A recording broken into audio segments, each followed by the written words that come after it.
Great. Good evening, everyone, and let's get started. First off, I wanted to welcome everybody to our next virtual panel discussion tonight, and to thank everyone for joining. I'm Anthony Viola. I'm one of the co-organizers of the Chicago Computation Group, and I'm joined here by a co-moderator, June Wang, who's representing the Architecture Practice Talks Group. It's my pleasure to introduce tonight's panel.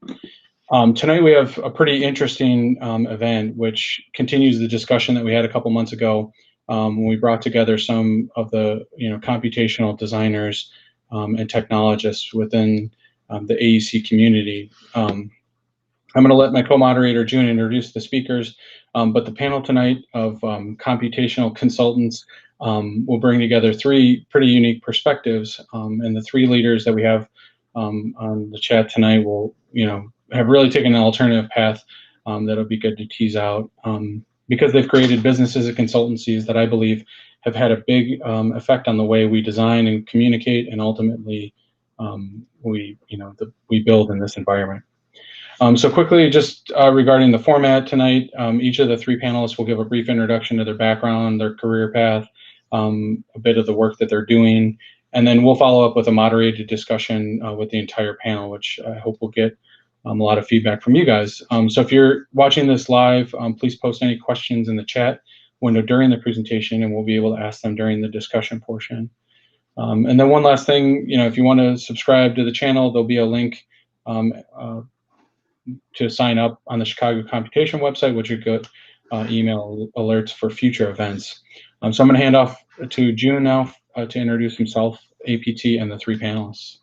Hi, everyone. Thanks, Anthony. It was a great pleasure to be able to host this event today with Chicago Computation Group. My name is Jun Wang. I'm an associate and computational design platform leader at Gensler Chicago office. I'm also co-founder of Architecture Practice Talk Chicago chapter, or APT for short. We are a community for young professionals that celebrates design, architecture, and urbanism, founded by a group of Asian immigrants first in New York City. APT is now building events and connections in NYC, Chicago, Shanghai, and many more new locations. But that's enough about me. We do have a very cool list of panelists today. We have Sandeep Ahuja, the co-founder and CEO of cove.tool, a veteran and expert in building performance analysis. We have Nate Miller, the founder and CEO of Proving Ground, definitely an influential figure in the AEC tech field that many of us probably have heard and are talked to before.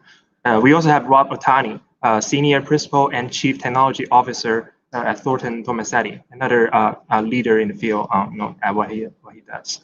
I guess we will just go right into it. We do have three great minds today to share about their story and also the company that they leads. First one, we have Sandeep Ahuja, the co-founder, the co-founder CEO of cove.tool. Just a little bit more about her. She's building performance expert, most recently presented at United Nations Environment Assembly on the recent, on impact of building on climate change. She also just won the Forbes 30 by 30 award, for her work on the company. And so, welcome, Sandy. Great to have you here. Thanks so much. It's a pleasure to be here and to showcase and talk a little bit more about what I've been working on in the last, well, quite a little while. So I'd like to always start just because I feel like a full story truly brings the whole person together. So I'd like to start with, well, when I was born. That's I always find that a little bit funny, but for me, of course, is I grew up kind of all over the world, just based on who my father was. He was a diplomat. Every 4 years, we packed our bags, moved to a new country, and living in Russia and Saudi Arabia and Tanzania really gave me the perspective to look at different buildings and really be interested in buildings. I pursued that path further, decided to become an architect, became a licensed architect, and practiced that for a little bit. At that point, I wanted to do sustainable buildings. I wanted to do energy efficient designs because buildings are 40% of all carbon emissions, but didn't entirely know exactly how to do that. Figured it was time for me to go back and get some more learning, and then continued my education, became an expert in building performance modeling. At that point, I started working at a large architectural firm and started one of the energy core performance labs in there. did that across all of the 26 offices and built kind of this in-house consulting practice inside of a large architecture firm. While that was absolutely fantastic and phenomenal, I wanted to see how much more impact could I possibly have, because in this large firm, while I could service all of these large projects that had budget to do building performance, what about all the other projects? What about the small projects? What about projects that didn't have budget for the $50,000 consultant? So left that job, started my own consulting practice, and did that and got the opportunity to work on some of the most exciting projects that came up in the Southeast, and did that with my entire team. And what we realized was that no matter the project type or the project size, our processes were very, very repetitive and very, very manual. And with our goal of continuing to have a really, really big impact on the carbon emissions, I was like, all right, so me and my team of 10 consultants, we can only do about 200 to 300 projects a year. That was the max that we could get to. There's no way that was going to be enough to have the impact that we needed to fight climate change. I mean, we literally only have 10 years now. So we decided to make it even easier. So what about the project that's 1,000 square foot? What about the project that's 10,000 square foot? And what about the project that's 1,000,000 square foot, but doesn't care about sustainability because there's no budget? So it's the desire to make sure that every single project got the access to building performance data is what got me on a path to start creating the software company with my co-founders. We started a few years ago, pulled together this beta product and put it out in the world to see what happens. Of course, the consulting practice was still going. It was flourishing. All of the profits were just going into the software company to see what happens. And we got a large group of beta testers pretty much right off the bat, which one told us there is a massive need, but it also told us that, well, architects and engineers like to give opinions, which is great, which is exactly what we were looking for. We continued to iterate the process from them all the way to now, where we have over 12,000 users in 22 different countries. And while me and my consulting firm could only do 300 projects a year, we've now been able to do 16,000 projects in 1 year, where we could only have the carbon impact that a 200 project firm could have. We've now been able to offset 5.7 million tons of carbon just making Excel, just by making automation get to every single size of firm, every single type of firm, so that no project gets behind. So that's a little bit about what got me to doing what I actually do, a little bit high-level overview on what cove.tool actually even does and why it's designed the way that it is for the industry today. So super high level, it's an automated building performance app. That means exactly what it sounds like. It does everything from your energy analysis, daylight analysis, cost, carbon, water, really everything, and pulls the whole team together. One of the things that was core to cove.tool, which is even why it's called cove.tool, it was all about cost versus energy. Of course, growing a company in Atlanta, which is also where I'm currently located, especially back in the day, talking about sustainability wasn't very popular. That wasn't the sexy thing to do. That wasn't the right thing to do if you wanted to win projects. So we always tried to kind of hide building performance and sustainability inside the cost parameters. So we always focused on making sure that we were hitting our performance metrics, whether they're code minimum, whether they're LEED, whether they're green globes, whether they're living building challenge, carbon positivity, neutrality, what have you, in the absolute lowest cost way possible. We kept focusing on the cost component to make sure that users could look through thousands and thousands of iterations to find out the absolute lowest cost way. And that convinced people. That got people excited. Of course, now there's a whole lot more awareness about climate change. Everybody's starting to get on the same page, give or take, that it's coming. Buildings have a really, really big role to play, and there's something that we can do about it. There's less and less need to do that, but finding the cost optimization is still absolutely critical for affordability, because we're constantly balancing key problems like affordability, performance, and all these other parameters. So that's a little bit high level of what the platform even does and what it's all about. To give you a quick example, here's the Emory University Campus Life Center. So this particular project, it's a 90 million student center project, and the DuPain and IMEG team, so that's the architects and the engineers, they collaborated with the Holder construction team to be able to design this project to hit the LEED Platinum standard. And again, to put it in perspective, what was LEED Platinum then is code minimum now in Georgia. And they were able to cut $1 million in construction costs, and we did so by using our parametric optimization algorithms while saving 240 hours in consulting time, because they didn't have that kind of time. 2/3 of the AEC is paid in lump sum, so they absolutely had to make it cost effective. Of course, they did all of their climate studies, all of the energy analysis, daylight studies to really know and make sure that they were orienting the building correctly. The daylight was penetrating deep into the space, running facade optimizations. But this is really where it got interesting for the owners and the contractors. They ran the holistic cost versus energy optimization, where the team went ahead and came up with 4 different glass options that they were comfortable with, a few different wall options, a few different sensor options, mechanical system options, so on and so forth. Together, that's a few thousand possible combinations. There is no way to study that many options across the entire design space in a time-efficient manner, which is why, of course, they used the parametric optimization to kind of look through them, where each vertical axis is one possible decision, and they were balancing that against cost and payback and energy savings. So let's take a quick look. So the team went ahead, and the owners had basically given them the criteria that it has to be absolutely less than 5 years of payback, because anything more than that, they're not going to be investing in that particular option. And they absolutely had to hit 25% energy savings, and they were able to find the absolute lowest cost way to do that. Of course, had they wanted, they could have done that for embodied carbon as well.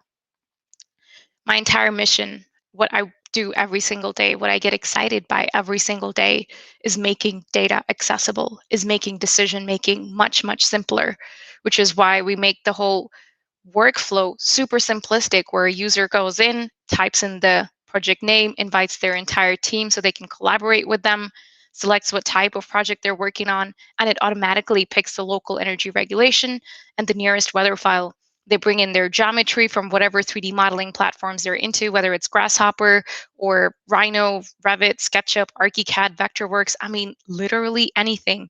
And they're able to get really, really quick accessible data about the shadow analysis, the radiation analysis, the sun hours analysis, daylight, glare, views, things that would have taken easily 200 to 300 hours. And because that was the case, they may not happen on 100% of the projects. They may only happen on 10% of the projects. And there may only be 5 Grasshopper wizards in a particular firm. But there's definitely everybody that, at least now, post-COVID, can pop open the internet and model their really, really quick project to get a good analysis going, to make sure that building performance is integrated all across their design.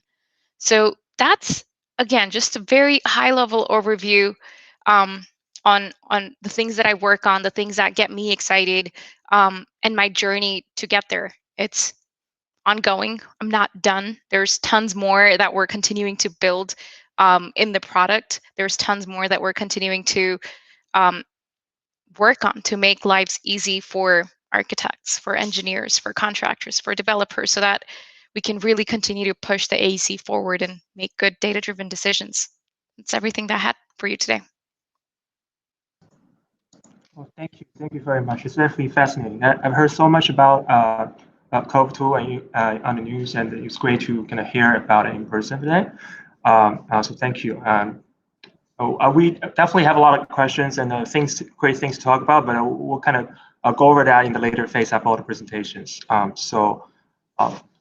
Next, I'll just introduce our next speaker, Nate Miller. Nate is the founder and CEO of Proving Ground. He's been delivering data-driven solutions for architects, engineers, contractors, and owners alike. Nate has worked with some of the most reputable organizations in the building industry to create digital transformation strategies and custom software, impact in the design and delivery of a wide range of built environments. So welcome, Nate. Thank you for being here today. Hey, thanks for having me. I hope everyone's having a nice evening. Really am looking forward to being able to do these types of things in person, hopefully very soon. So I guess I'll talk a little bit about what we do and I guess how we got there, and where we think we're headed with some of the kind of ideas around technology and tools. So Proving Ground, we frame ourselves as a digital design agency that is really aimed at helping architects, builders, owners, basically anyone across the spectrum of the building design and construction industry to leverage their data. And what we kind of think about when we look at this idea of sort of a data-driven paradigm is it goes beyond just the idea of technology and adopting tools. It really delves into spaces related to change management, and helping organizations, equip their people with skills, and decision-making methodologies that really looks at kind of evidence-based decision-making. And a lot of the work that we just heard about at Cove, is kind of very much aligned with that. It really does signal a shift from not just building a building to build a building, but we're trying to think about other measures of performance that can drive the betterment of the built environment.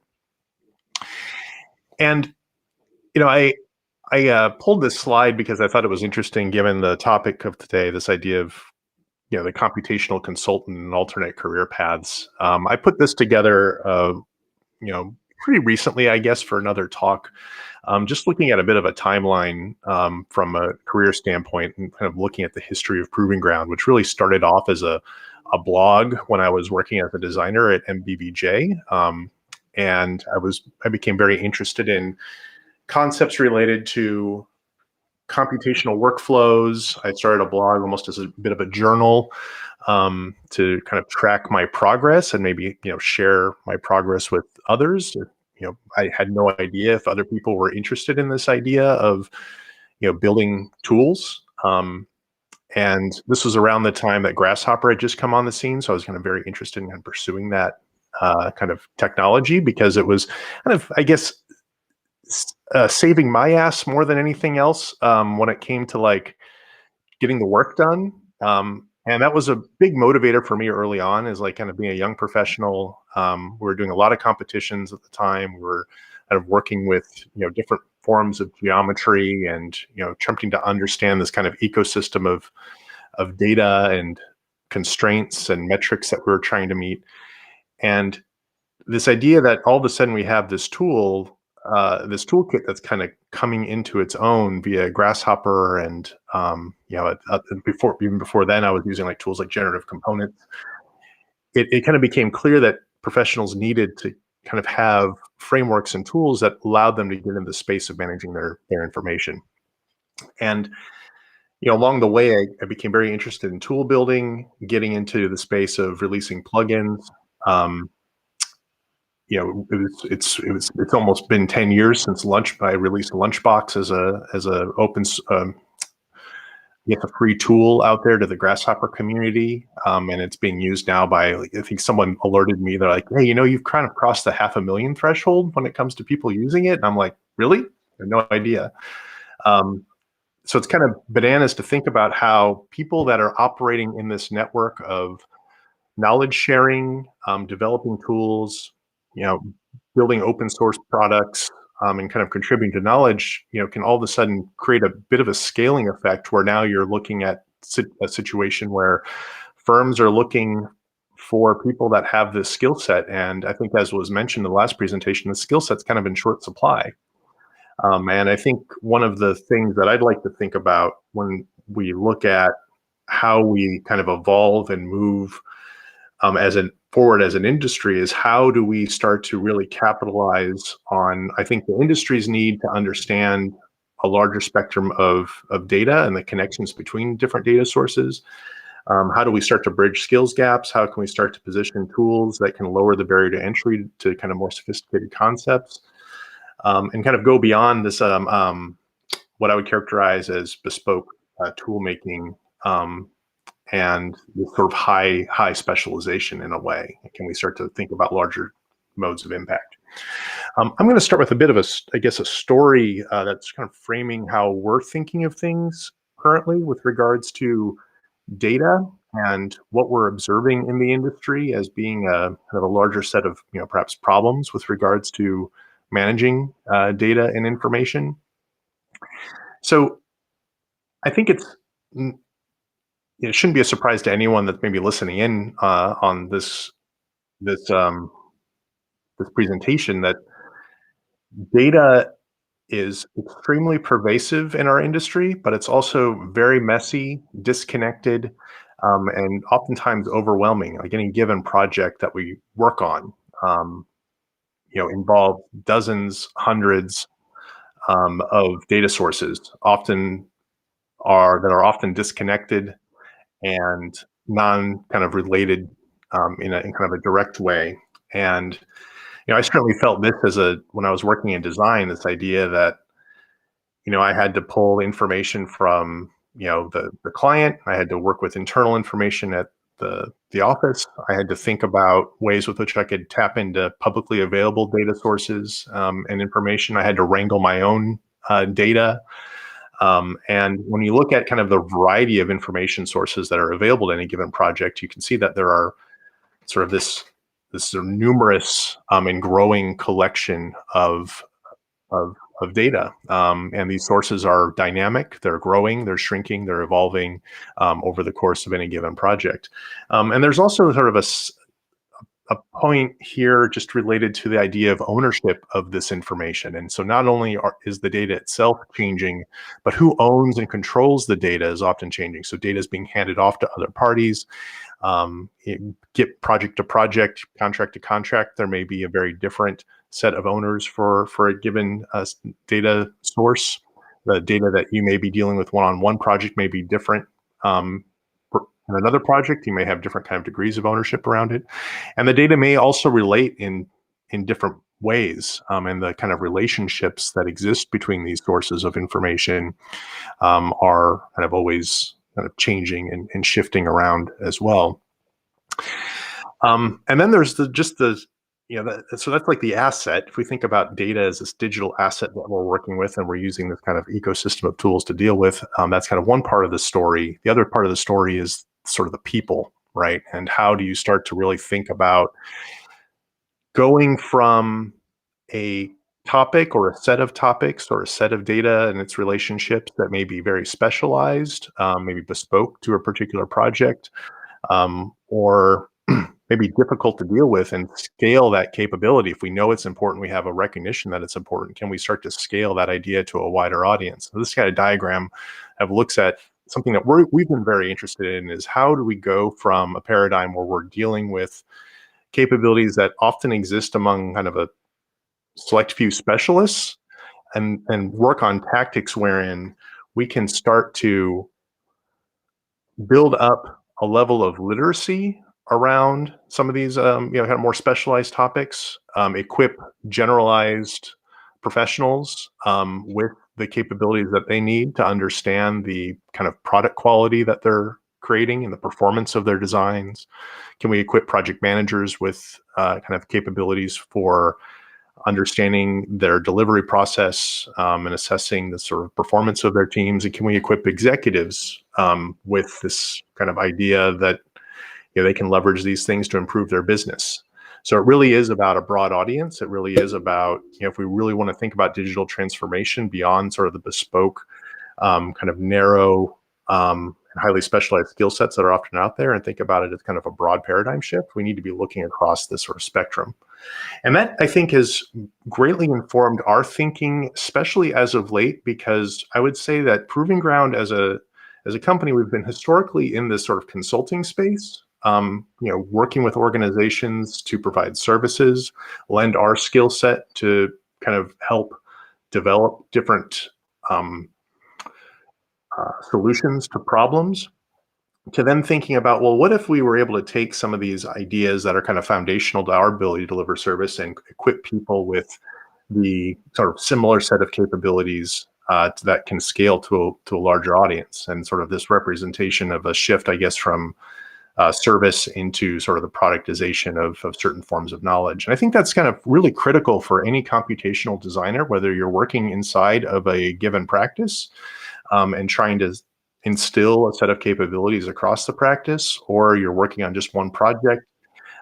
This idea of how can you take what you know and give it to someone that doesn't know what you know, but may be able to then learn more about what you do through the engagement with your kinds of tools. And so that's kind of what we're thinking about when we look at product. And I'll just kind of maybe breeze through a few things that we're looking at and we currently are in the progress of developing. So these all kind of fall under the banner of PG apps. These are just sort of a growing collection of tools that are really aimed at helping building design and construction professionals leverage their data and connect their data together through a number of different mechanisms. And I think these heavily depend on the idea of workflow and making certain aspects that we know are challenging day to day easier with some of these tools. So the first one I kind of wanted to talk about was this idea of kind of the common problem of interoperability and the connections between different design software. What we often see, out there, we have seen kind of the evolution of solutions in this space. This idea that you have our data is oftentimes locked away in different silos of proprietary file formats and bits of information oftentimes need to make their way across from one environment to another. And there are a number of solutions out there for solving this, but one of the things that we're kind of really interested in is this idea of being able to take for a common everyday user that may just be equipped with normal modeling capability, non kind of computational workflow, is this ability to sort of transfer and manage the development of information from one environment to the next. And that's where this tool called Conveyor comes into play. It's really a collection of algorithms and tools that we've made over the last 6 years as a business and packaged together into a set of simple operations that allow for the direct transfer of information between Rhino and Revit. We've made kind of various versions of this over the years, and at this point we've been able to get it to a point where by building on top of capabilities with Rhino inside and the availability of open source, open frameworks like OpenNURBS, we can start to really bake these operations into single-click activities for a designer, being able to select your object and move it from point A to point B.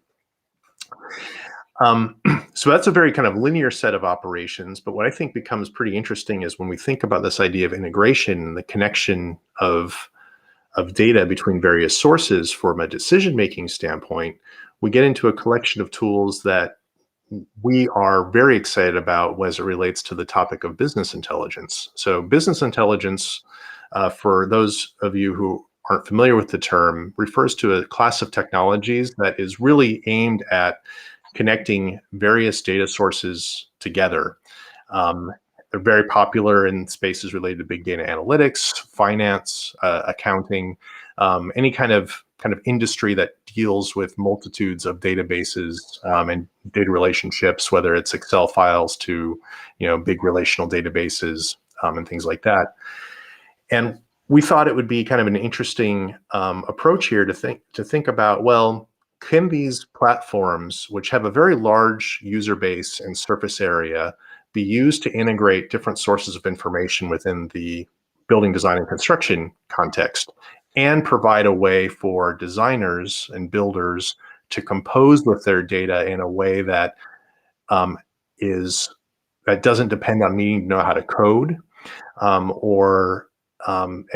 and uses kind of more conventional kind of interface ideas for developing this. In some ways, it's business intelligence follows a similar trajectory to what we saw happening with Excel in the 80s, where you kind of took this idea of spreadsheet management from a kind of a very specialized context and now, becomes something that can be used by 750 million people worldwide. And business intelligence is kind of following that type of trajectory as indicated by tools like Power BI, which attaches right into the Microsoft Office suite and makes the idea of composing data visualizations and dashboards extremely easy. So what you're seeing on screen here is a couple of widgets, one widget in particular that we developed that allows for information coming out of Rhino to be attached right into one of these environments, and a designer can start to compose their dashboard and reporting with this model data directly inside of one of these BI environments, publish it to the web, and share it with others without having to write a single line of code, and can be kind of composed using kind of more kind of standard commonplace skill sets.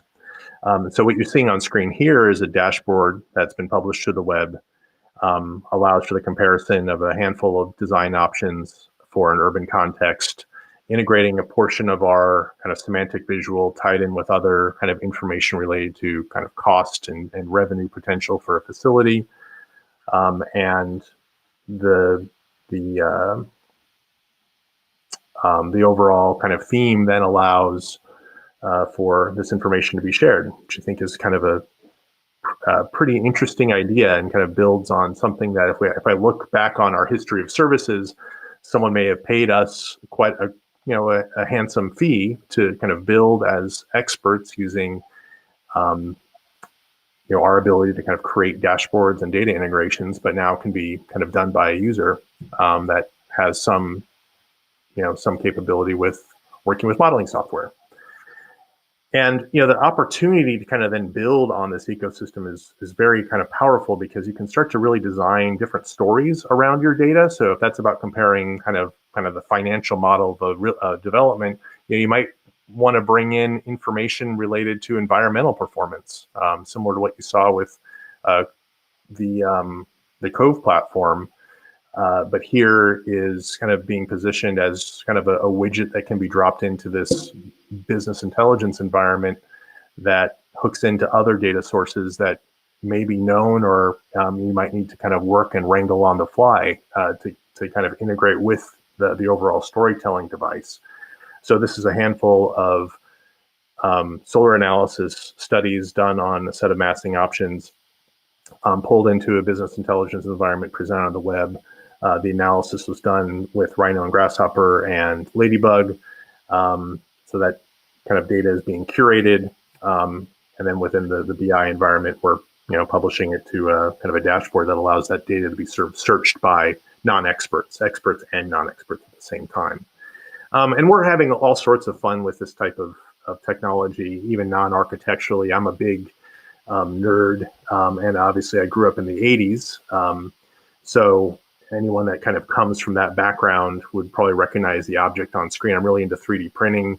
And this was a dashboard I composed with a Rhino model for the infamous Ghost Trap from the Ghostbusters franchise. And here you see kind of a set of assembly instructions being presented inside of the Power BI environment, as well as like material information, build times, sequencing, and kind of assembly data kind of coinciding in this dashboard to present it. So there's sort of a broad range of use cases here, not the least of which is the opportunity to integrate building information models.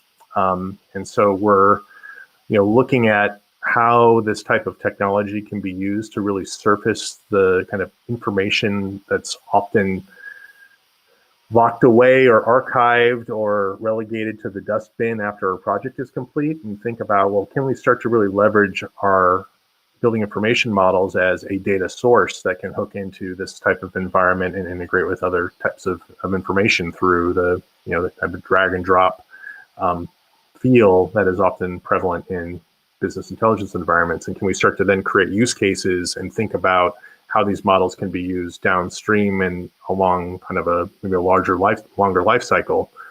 So this is leveraging a Revit model to compose an interactive dashboard about spaces in a kind of a real estate context. And this is another dashboard using the same technology stack to compose a construction timeline and start to sequence and visualize the sequence of assembly for a structure over time. And then getting into even very detailed types of models. This is a dashboard that looks at a highly detailed IFC model coming out of Tekla Structures down to the nut and bolt and displayed again inside of this user interface that designers can kind of build up and use to wrangle their data themselves. So in some ways, for us it's about how can we start to think about these integrations in a way that takes the ability to integrate out of the hands of maybe a few individuals and provides mechanisms for professionals in the design and construction space to create their data integrations that can service a larger audience, so that we can begin to equip people with data, whether it's the executive, the manager, or the designers doing the work.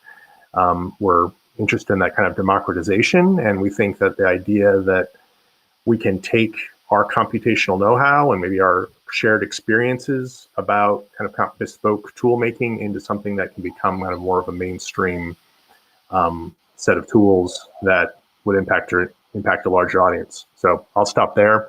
Apologies for the technical difficulties earlier with PowerPoint. Oh, no problem. Thank you, Nate. I mean, that's fascinating presentation. There's the ability to bridge field information modeling and data dashboards. It opens up so much opportunities. We will definitely kind of get to that on the later part of this discussion. But for now, let's just jump to our third, not last but not least, presenter, Rob Otani. Rob is a senior principal and chief technology officer at Thornton Tomasetti. Rob, he established and oversees Core Studio NTT, which focus on the application development, advanced computational modeling, and other R&D efforts. He's also a service advisor to TT's innovation accelerator, TT Wing. Well, thank you. Welcome to be here, Rob. Thanks, June. Thanks, Anthony, for inviting us to speak here. So hopefully I don't have the same issue that Nate does. I have some videos, so hopefully all those things work. But so my talk here is, hopefully you can keep this pretty short, is bridging technology and people to drive business. And I sort of talk about how the business or what we do has changed, and also changed our business, to be honest. So just a little about TT. We're a big company, 1,500 people all over the place, multiple practices. So we cover a wide range of services, and we work on complex projects.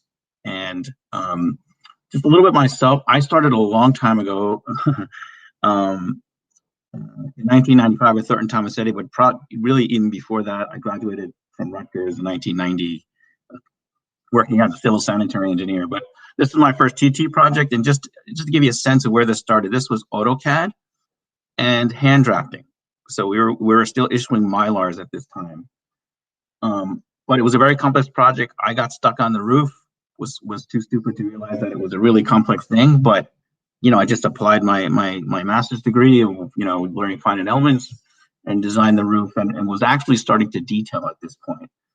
And I had a really not a very good drafter, so I actually learned how to use AutoCAD. So I was drawing my own details at that point too. So which was my first foray into technology per se.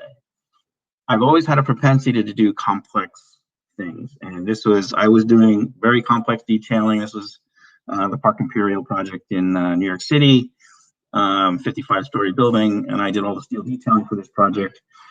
I only have 3 years experience, so that wasn't, it's not normal, I would say, but I had a sort of hunger for doing complex things. I tell people don't believe me necessarily, for my first 10 years of my career, I worked every single weekend, almost every single weekend, because I was kind of a sponge at that point, learning new things, wanting to learn things. So I'll zip through some of these other projects, but I wanted to show this. I was on the board of directors of the Structural Engineers Association of New York in 2007. And I was on the committee to organize these sort of monthly events. And I put this event together myself and Keith Leach. I was at Arup at the time. And you look at these names. We had Neil Katz and Kat Park from SOM, Matt Clark and Dave Farnsworth from Arup, my colleagues, Ian Keogh and Heish Laboral from Vera Happel. Heish works with TT now as a facade specialist. Ian Keogh obviously is at Hypar, and he was basically starting the origins of Dynamo at that point. Owner Goon was a specialist at KPF, now at New Balance. Ridiculously smart, talented guy.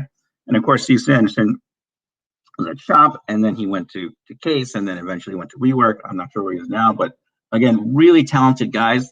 But I was not doing any of this at that time, computational design. And it's sort of, when I saw their presentations, which would still be cool today, by the way, I was blown away. But also I realized I'm way behind the curve. And if I want to do the next coolest thing in my practice, I need to learn what these guys are learning. And they were using generative components mostly at that point.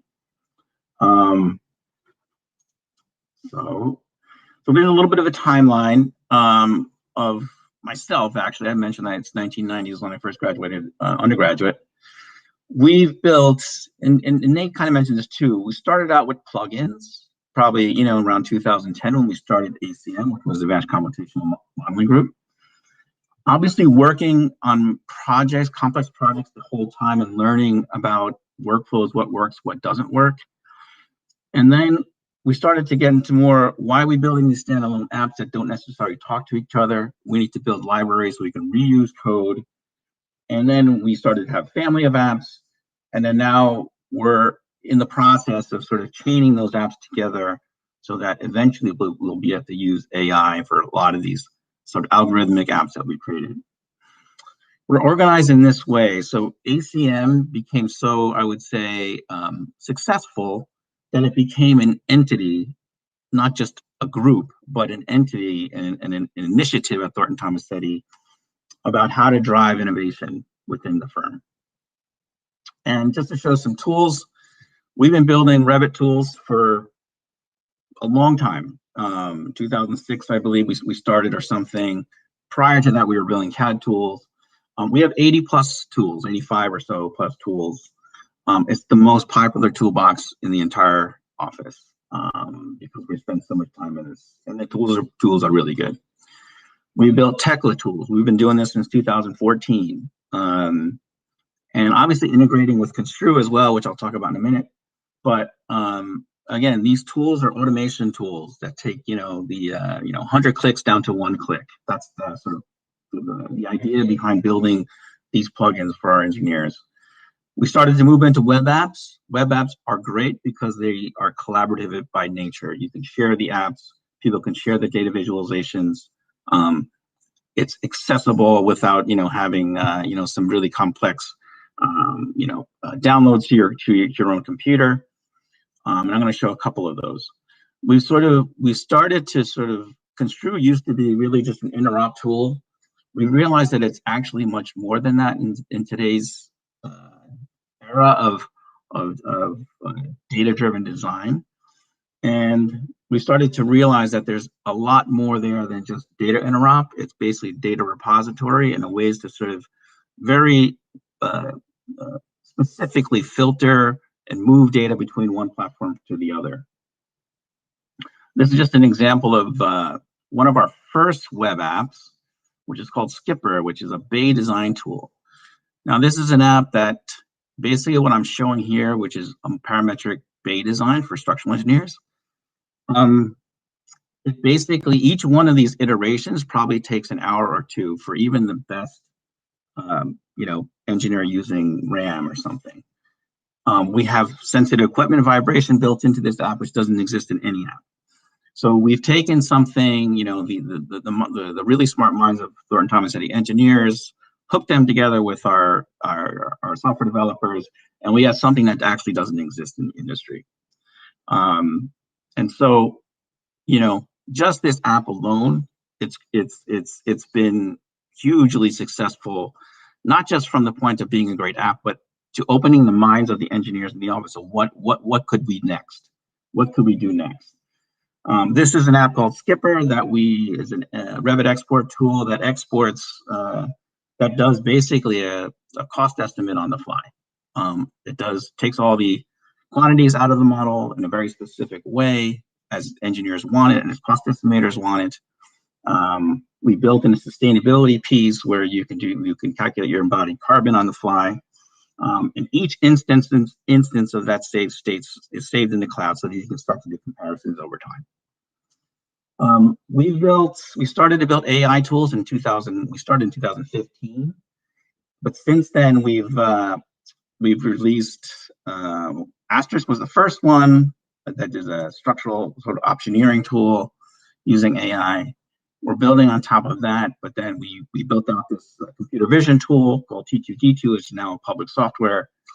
And we realized that combining the sort of software technology with the intelligence of the Fortin Tomasetti, the firm, and the engineers that work in it, is what really gives us a significant competitive advantage against, let's say, just a software developer or a startup company that doesn't have 1,500 engineers with 20 years experience, for instance.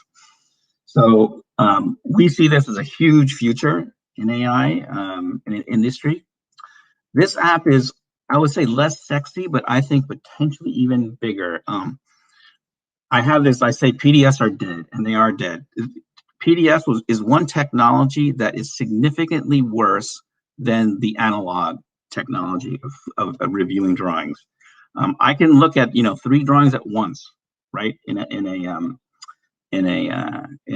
I print out drawings. In PDFs, it takes forever to review a set of drawings. And so we built out this tool that is a Revit export that maintains all the data, all the layers, all the families, all the materials, all the metadata, so that we can QA/QC that model. And this is just the beginning. We're going to build out significantly more to this with the right line types, by the way. So, the folks out there are used to seeing drawings look a certain way. They will be able to see the drawings in the correct way. We're rethinking the way that drawings are going to be issued. People say 2D is dead. 2D is not dead, because that's the way people review and coordinate drawings. But drawings, I think, are dead, actually PDFs. So we think this is going to be a way of the future. And that's the end of my talk. Thank you.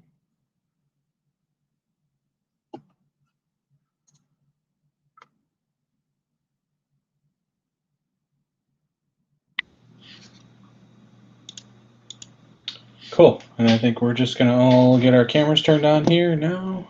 Okay.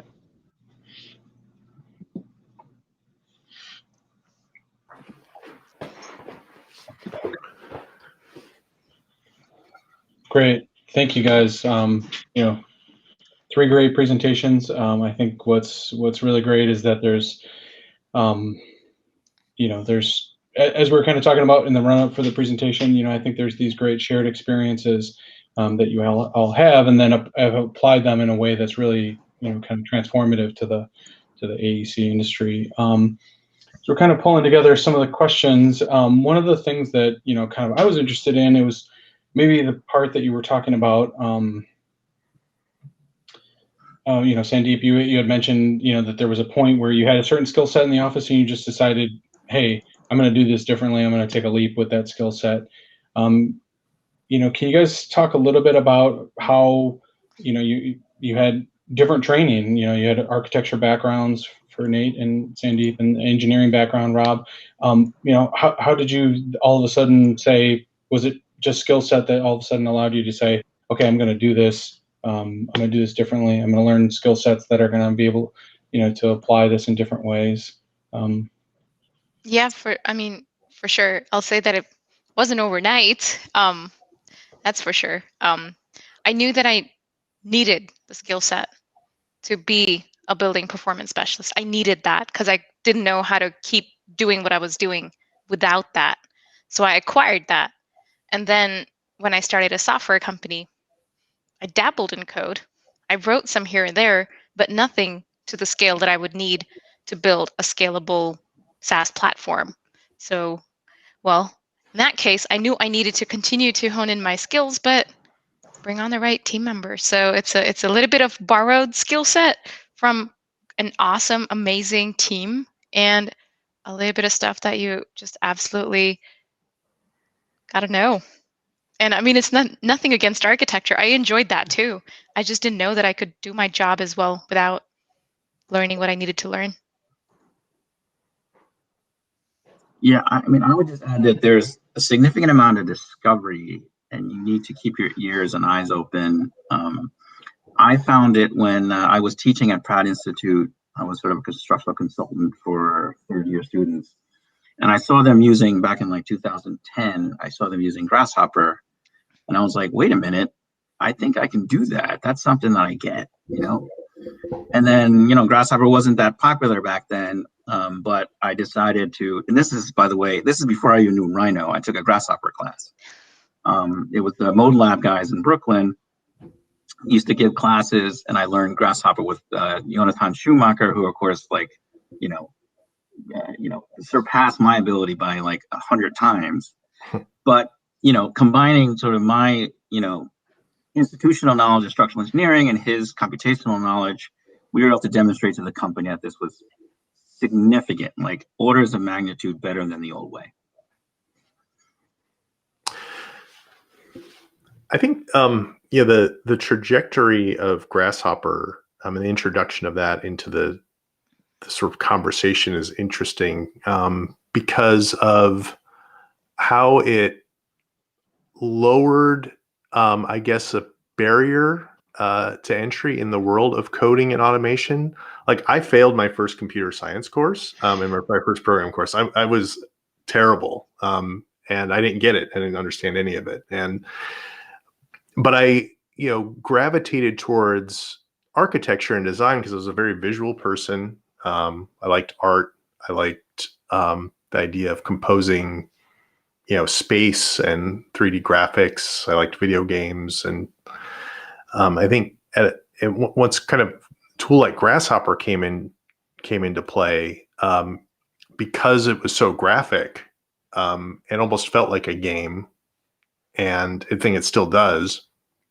And, you know, it made me want to learn more and learn more about the process of making a tool in Grasshopper, but then making tools outside of Grasshopper, and then eventually, like, you know, making things that other people could download and use. And I think that type of progression, in a way, is pretty essential to this, sort of a bit of a snowball effect. And it's something that I feel like I feel like there's a bit of that occurring now with, I mean, we can look at that through the lens of like visualization in general, like how easy it is now to produce a photorealistic rendering without being an expert.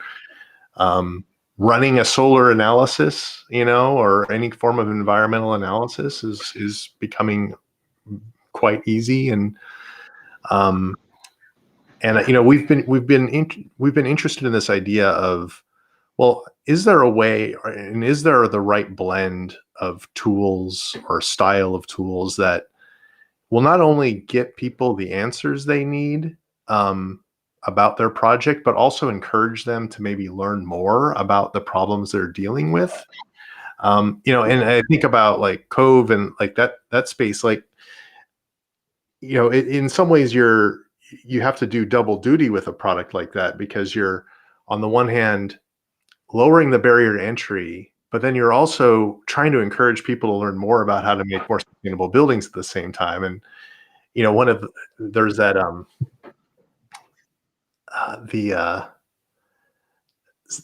there was sort of a bit of a joke with the concept of CFD, and this was right around when, you know, Project Vasari. Does anyone remember that? Vasari comes along, and all of a sudden you hit the easy button, you have a solar analysis and like wind going through your project.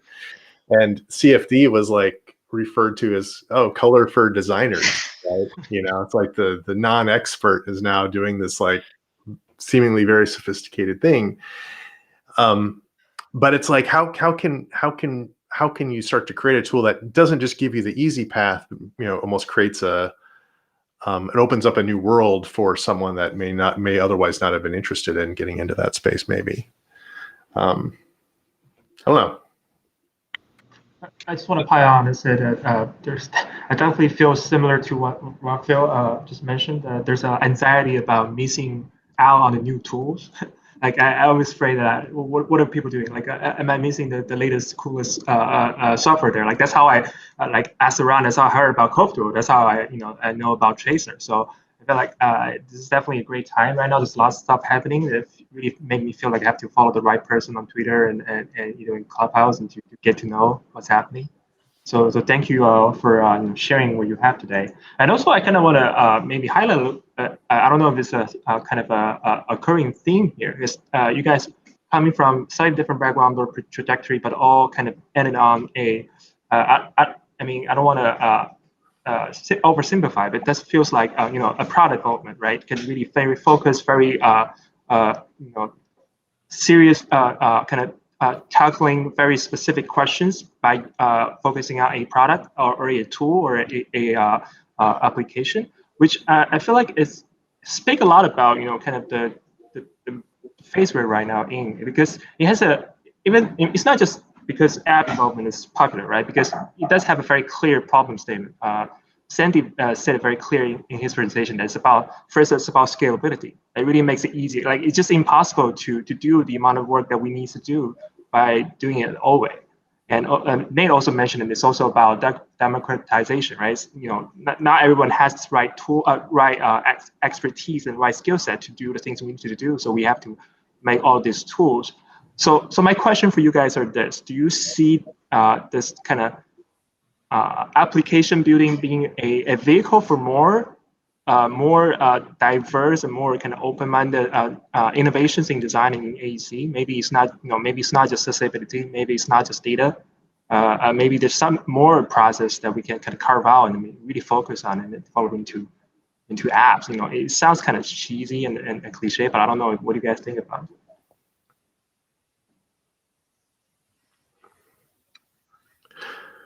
Yeah, I mean, I'll say that building apps is not easy. That's the first thing. I mean, what we're doing essentially is a form of robotic processes automation, right? It's chaining together a series of tasks that have been repeated many times over into an app that will hopefully work for the majority of the people. And engineers and architects are very picky, so that getting that right takes a long time. But when you get it right, there's significant value. So there's an investment. I think the challenge is there's an investment of time and money, and you have to somehow prove out in a fairly quick way that your return on investment is, I would say at least 5x or something of that investment. And I'm speaking about internally. Maybe Sandeep, it might be more than that, but for internally, it's like a 5x, I would say.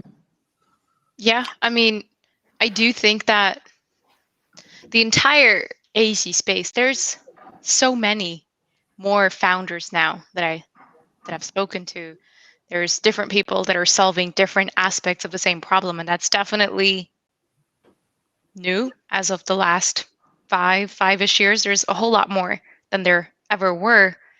One, because of course there's all of these problems that have existed for a while, but two, also because there is more capital in the space. People are starting to recognize that, yeah, that AC thing, oh yeah, people are still doing things the same way they did 20, 30 years ago. You know how we've disrupted every other space?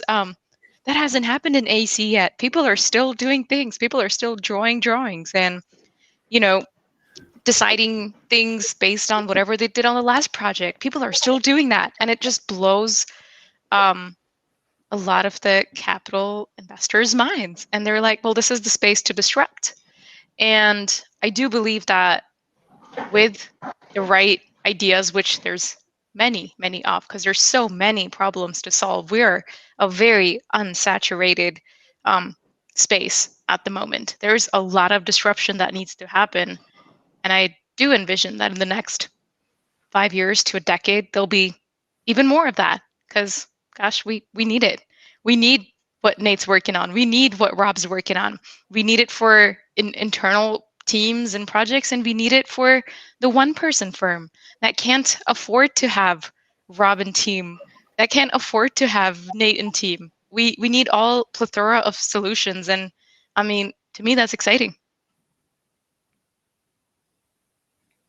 I think that I haven't checked the recent stat, but I think 60% or thereabouts of the building design and construction industry is made up of companies of 20 people or fewer, and a good portion of that space are sole proprietors. What people don't recognize, I think, about the building design and construction industry is it's kind of I mean, you have big firms, and a lot of big firms drive the conversation. That's where a lot of, I think, the revenue is driven. But when it comes to like the type of business that's out there, I mean, it's it's kind of a small business kind of world in a way, and there's also a high degree of risk aversion. There's a lot of like slow to change stakeholders.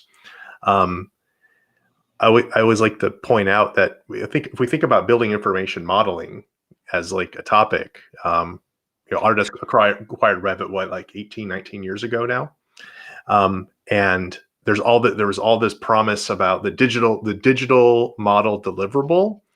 And what did we do with it? We decided to make 2D documents faster. Like, I think that's it's like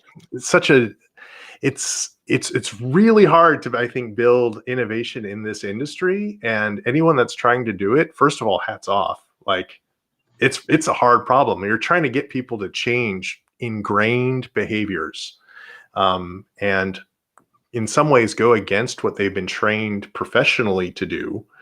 And it's like getting someone to run a solar analysis, like that, it's bananas, like try to get that needle to move. And I think, but that, Sandeep's exactly right. Like, the opportunity though is immense. And there is a huge amount of space to drive some level of impact. And when I think about advice to anyone that might be listening on this, is to say, like, if you have an idea on how to like fix a problem in this industry, like, do it. Like, start a company, rally behind, lobby your people in your current company to give you the space to do it, because we need it done. And I think maybe that's one of the things that we need to be looking at more closely, are like,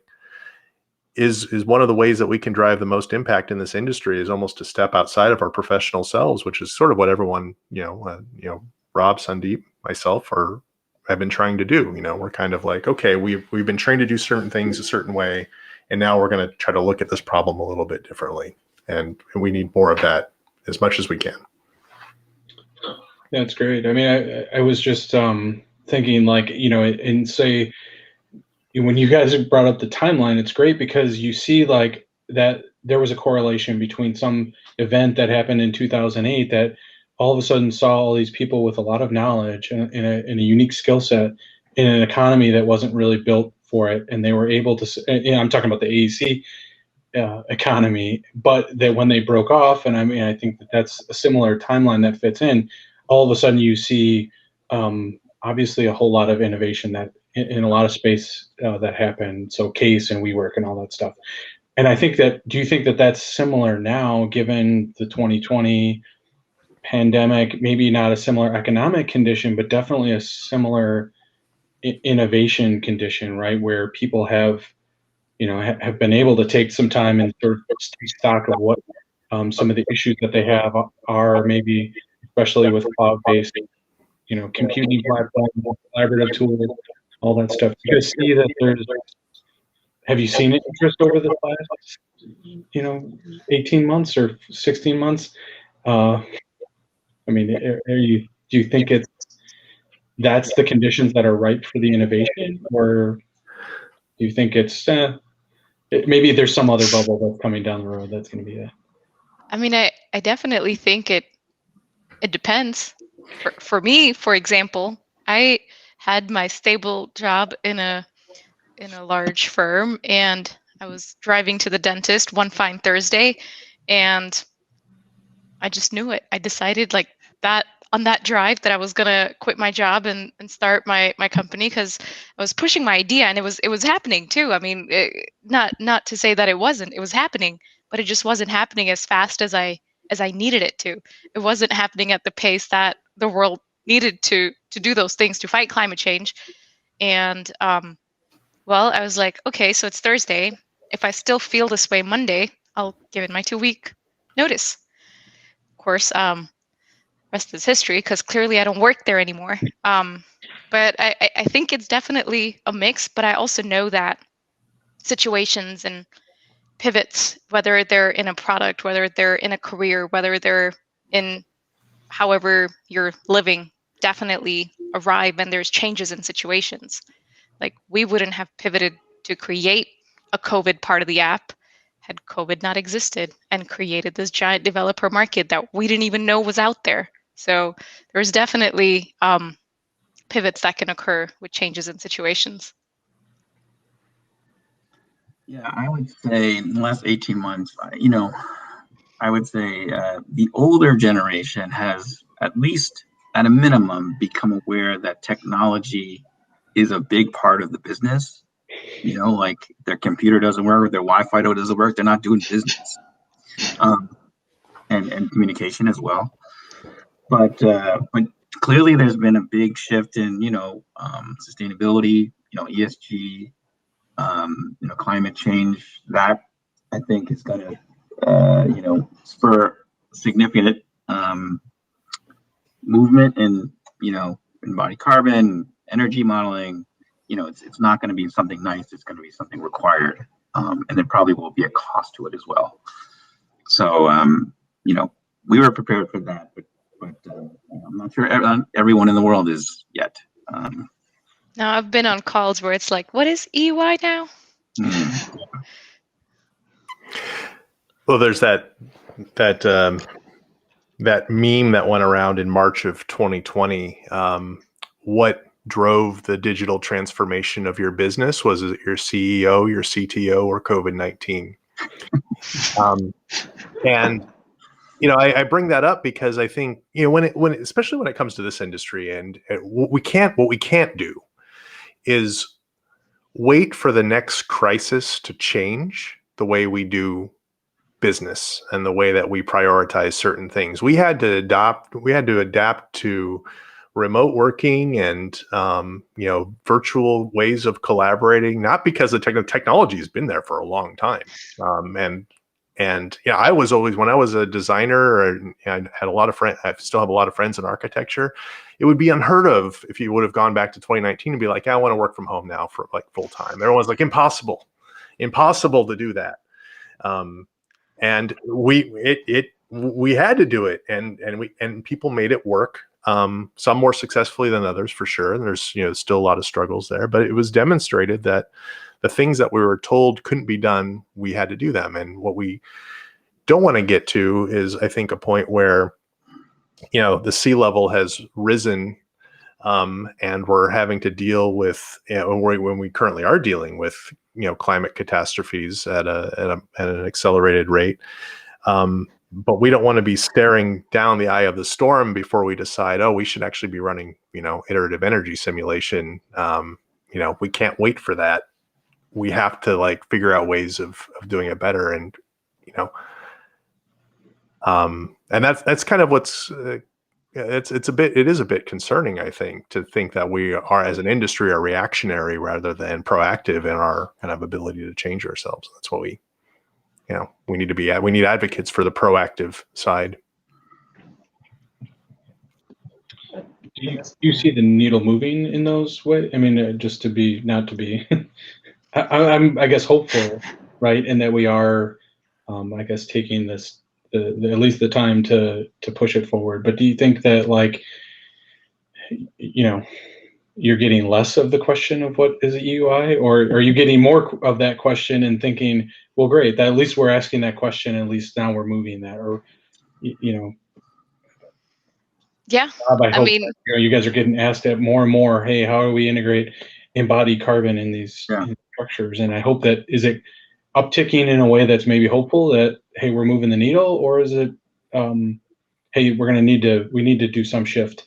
It's uptaking substantially, to the point where we're just expected to do it on a lot of our projects. It's not like, oh, can you do this? Or, it's just like, we're expecting you to do this on projects. Which again, makes our lives more difficult. It's like one of these things where I not only, I tell people 20 years ago, if I was designing a 20-story building in New York City, it would be a concrete building. There would be no questions.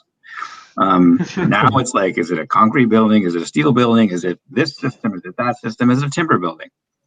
Our fees haven't changed, by the way, which is another reason why we need automation to run through 10 options when in the old days we used to do 1 or 2.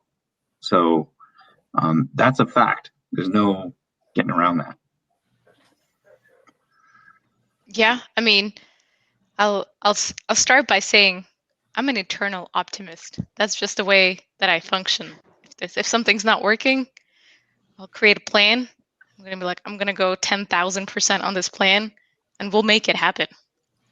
So when it comes to the question about, do I still get on calls, and is it going down the number of times people ask me, what is an EY, or what does that even mean, or is climate change real? I mean, reminder, I live in Georgia. I want to say that I don't know. I can't say that it's going down. I can say that it's going down in the larger firms. I cannot say that about the 1-person firm, the 5-person firm, the 11-person firm. But what's exciting to me and what is definitely working is that there's real metrics. The number of firms that are reporting now to the AIA 2030 is drastically gone up. The number of projects that are getting reported, the amount of reporting. And I know that I speak to at least 50 firms in a month that are all 1 to 5-person firms. They all know about building performance now. They all know about EY now, and so is my team. So we'll get to the ones that haven't yet heard it from the clients, and hopefully the clients will get to the big ones who will continue to pull it down. But it's got to be a teamwork. No one person, no one team firm can do it alone. Which, I mean, I think there's a lot going on. That's great. And also in the spirit of pushing for change, also just follow Nate's call for action here. For the motivated individuals in the audience who's listening right now, who may be thinking about making a change in their traditional way of doing things, if they want to jump to something that's more something that's maybe on the process side, or on the product side, or on the tech side, do you guys have any advice, suggestions? But what part of their experience in the old world should they maybe hold on to, or what part of it should they just let it go? Any advice on that? Yeah, I mean, I would say if you're a practicing architect or engineer and you want to stay in that business, but you want to, let's say, accelerate, your skill set, it's going to be about learning new skills. And I think the one thing that firms haven't necessarily, I know they haven't sort of understood is that the technology that we have now is substantially more than what we had 20 years ago, and therefore the training required, the upskilling required is substantial. It's not like you can do it on the side or learn it on the job. It's too late. It takes these tools and take too long. So my advice would be to spend some time, some of the downtime, I know, which is difficult these days actually, to learn a new skill, whatever it may be. I have mandated in my team to learn a new skill every 3 to 6 months. Whether it's taking a Udemy class, something completely new. It's if you're repeating what you're doing 6 months from now, you're gonna be behind, basically.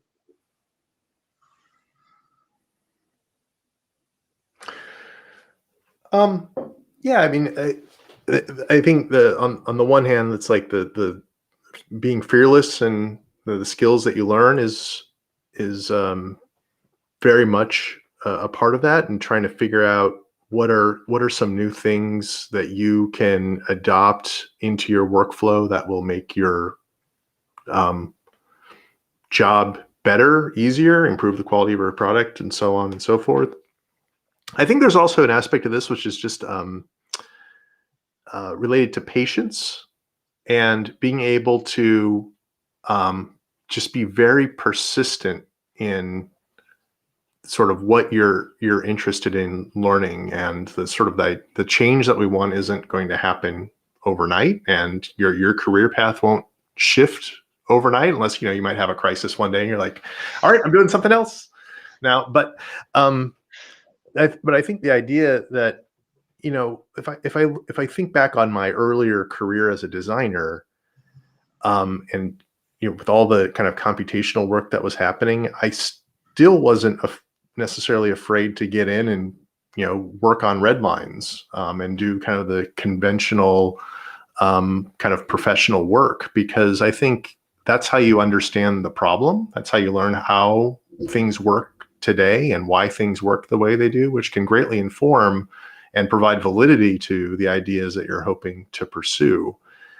So there is a degree of patience. Like, you might have to put up with the grunt work for a while, learn about the problem set, learn about your profession, and then use that knowledge as a way to then give meaning to the work that you want to learn more about at the same time. I think everyone on this call can maybe speak to that in one way or another. No, that's funny, because I remember Nate had written an article. I forget when it was. Maybe it was building design and construction, something about professional bias.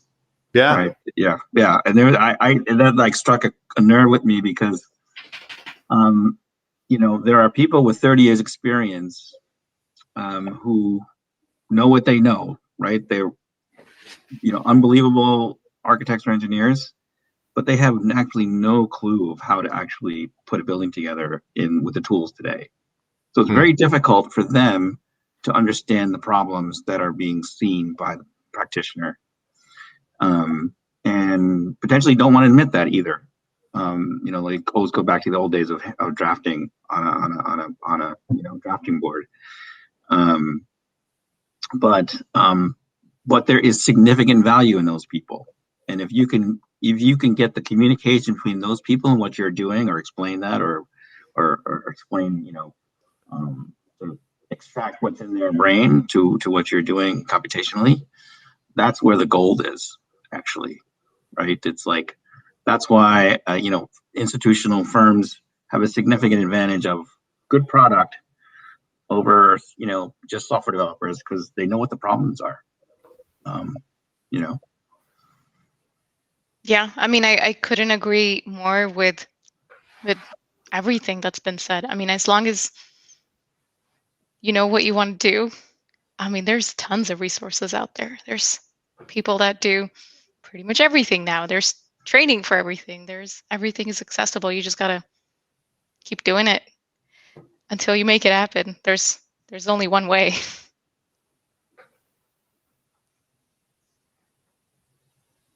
Yeah, I think it was Andrew Human who posted the other day, and I couldn't get a response together, but on Twitter about why there's no videos about how to design a building. Oh yeah, I saw that too.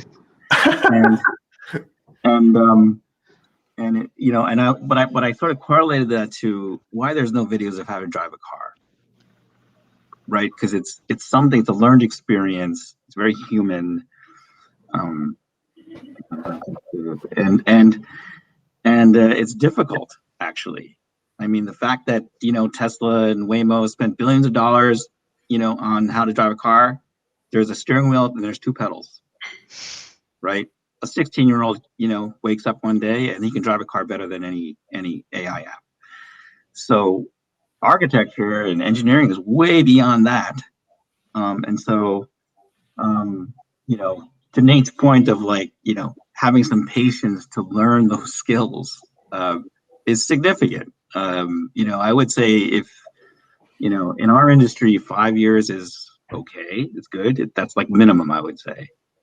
Once you get into like 10 years, then you've seen it kind of most everything. Beyond that, it's like how to deal with clients, which is a whole different ballgame. But I would say 5 to 10 years in terms of technical aspects of putting a building together. So it takes some time, you know. Yeah, it sounds like definitely the expertise still important. Whatever you learn on the job, the experience, but it's also the ability to connect that, combine that with the new skills, and turn it into something more powerful. Yeah, appreciate the conversation. Anthony, do you have questions? Questions for panelists? No, I think that's a great, like, I was just trying to think of the sort of wrap up kind of question. I mean, I think that's great that there's the recognition that that there are no videos on how to design a building, and to maybe tie it together, the person who designed a building who has that 30 years experience is not necessarily that different than the person with 5 years of experience designing that building. I think we talked about in the last panel discussion that, like, for a lot of people, you know, in the kind of run up to computational design and Grasshopper and stuff like that, we're using these computational tools almost to develop that level of expertise, or at least start to answer questions that they would have as they, you know, were early in their career, right? How do you embed the 30-year person experience into a way that, you know, and I think that has actually, you know, been implemented in processes at architecture firms. I'm just trying to understand, like, how do you wrap your head around, like, there are bigger problems maybe, or are there there's a different, you know, there's now a way using technology to explore a lot of different spaces, and that's what's driving the sort of the need, or the way to design the building differently. I mean, I think it's in some ways it's the same, but in the other ways, I've worked with all three of you to change how we work in our design process, and how to make that better or different, right? How to move the needle, but do that in a way that's hopefully embedded with the latest technology. I mean, it's an evolving job too. I mean, I couldn't agree more. The role of an architect is an ever evolving role. You're now required to be an expert in so many more things than you were even a decade ago, and that's because you can. Yeah, it's possible. The world needs it, and you can. That's great. That is true. Yeah, I mean, there's so much, I would say, which is both a positive and negative. We can do so much now that sometimes we create a lot of crap as well. So the idea is to, you know, I think, you know, have that senior level connection with someone or a group of people within the office who who give you the expectation of what should be there based on X, Y, and Z. So at least you're not starting from a white blank page. You know, doing generative design for generative design purposes is useless, right? But if you have some intelligence behind that, behind building that script or that app, then then you're learning something along the way, and just essentially verifying what a lot of these senior folks have in the back of their minds over, you know, 30 years experience.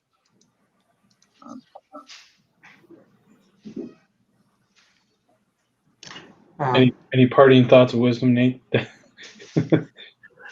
No, not. I get the last word. Yeah.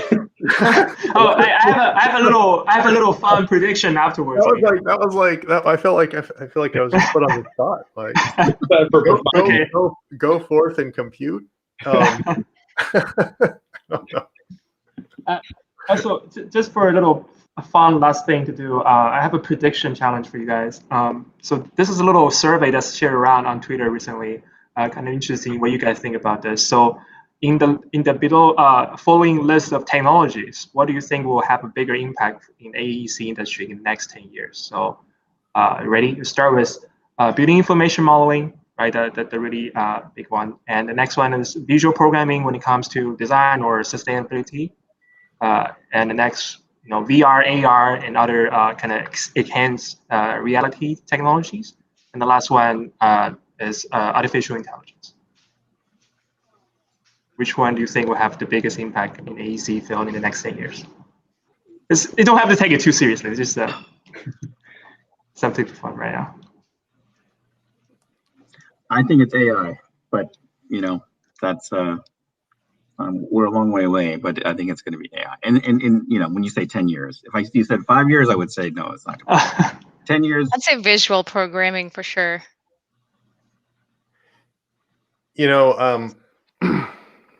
When I answered this question like 10 years ago, and I think I said something along the lines like, oh yeah, it's gonna be a common skill set for everyone to know Grasshopper and designers are gonna learn how to code. And it's gotten a little better, I think, in 10 years, but it's far from being democratized. So I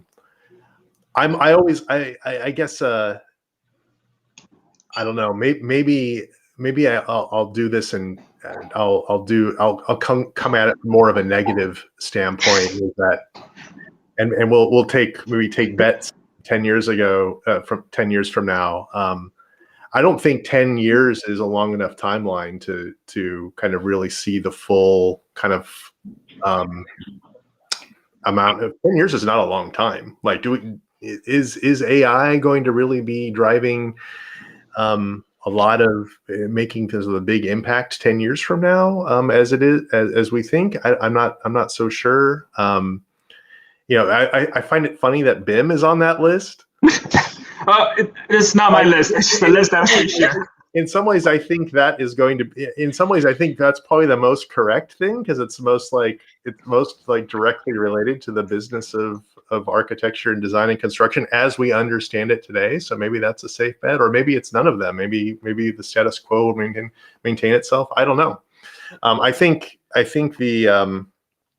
that there's a general idea that professionals will become more data literate in the next 10 years, and because they'll have to be in order to balance multiple variables. But I don't know if any of those any one of those technologies really captures the whole story in any kind of meaningful way, in terms of like the complexity and the interrelationships of how things change and move within the kind of disciplines of architecture, design, and construction. I think it also could just be that they're all wrong, and it's going to be very, very different. It's just going to be blockchains, maybe. Oh yeah, NFTs. All of our buildings are going to be NFTs. Yeah. They're already selling NFT architectures now. So who knows? Well, thank you very much. It was a great, lot of fun talking with you guys, hearing what you think, and sharing your stories. So thank you very much. Anthony, you have any parting thoughts? Yeah, no, you guys, thank you. And thank you again for just giving us the insight into your background process and everything. Thank everybody for watching, and we'll see you in the next installment, right? Well, see you then. Thanks, guys. This was awesome. Pleasure.